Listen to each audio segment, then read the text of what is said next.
Effectivement, nous avons passé 2 heures avec le président. C'est la deuxième fois que le Conseil de sécurité le rencontre en moins d'un an. Ça montre bien qu'il y a un partenariat étroit entre le Conseil de sécurité et le Burundi.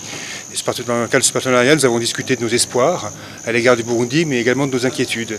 Et c'est vrai qu'il y a une inquiétude au sein du Conseil de sécurité très largement partagée sur les violences qu'on observe aujourd'hui et les risques peut-être ces violences peuvent entraîner si elles dégénèrent.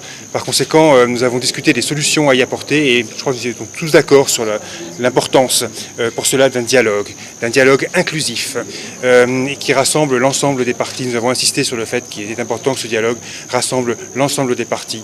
Les délégations du Conseil de sécurité ont souligné que dans l'esprit d'Arusha, en fait, d'inclusivité, de compromis, il était important qu'on ait un dialogue qui recouvre l'ensemble des parties burundaises de manière à ce qu'on sorte de la crise dans laquelle on est. Ce dialogue, pour réussir, il aura besoin d'être accompagné par une médiation internationale et nous avons également discuté donc de cette médiation, la médiation ougandaise, et je crois qu'on peut dire que du côté des délégations du Conseil de sécurité, il y avait un fort sentiment d'urgence pour que ce dialogue reprenne et porte ses fruits. Oui, nous avons discuté en effet de la question des pays voisins et notamment du Rwanda. En effet, le président nous a présenté avec beaucoup de conviction ses vues. Je dois dire que je pense pouvoir dire que les membres du Conseil de sécurité ont été sensibles à cet élément. Nous allons y travailler. Il existe également des rapports des Nations Unies qui soulignent l'actualité de cette question. Donc c'est effectivement un sujet sur lequel nous allons devoir travailler.